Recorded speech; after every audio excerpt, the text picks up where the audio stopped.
Hello everyone, welcome to a new video and this video is about naming in coordination compounds. So coordination compounds or naming korte bahut khini rule ase.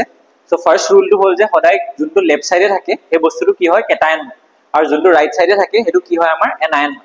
So eduta eta complex yat ki hoise juntu coordination sphere ase hetu cation aru ionization sphere tu hoy ase anion.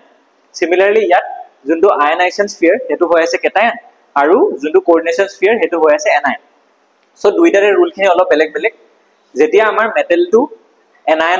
এনায়নত থাকে তেতিয়া কি হয় তেতিয়া আমি যোনটো মেটেলৰ লাষ্টত আইউএম তাৰ জায়গাত আমি কি লিখিব লাগিব এটি লিখিব লাগিব সো যদি আমাৰ ক্ৰোমিয়াম থাকে হেতু হ'ব ক্ৰোমেট যদি আমাৰ প্লাটিনাম থাকে হেতু হ'ব প্লাটিনেট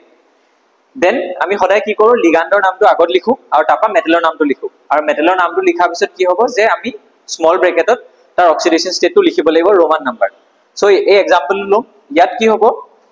এটো হৈছে পটাশিয়াম সো পটাশিয়ামৰ লগত কি আছে 4 সো হেতু আমি টেট্রা ট্রাই বা এও একু লিখিব নাই ডাইরেক্ট পটাশিয়াম লিখিলে হ'ব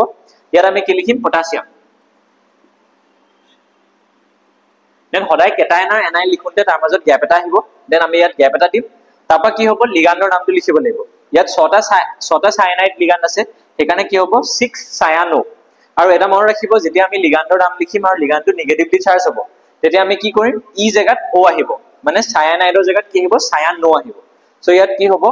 পটাশিয়াম 6 আছে 6 মানে কি হেক্সা so potassium hexa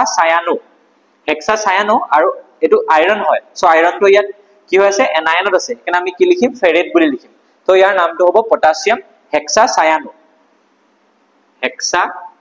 cyano ferret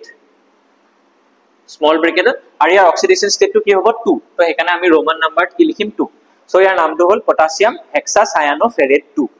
Thank you.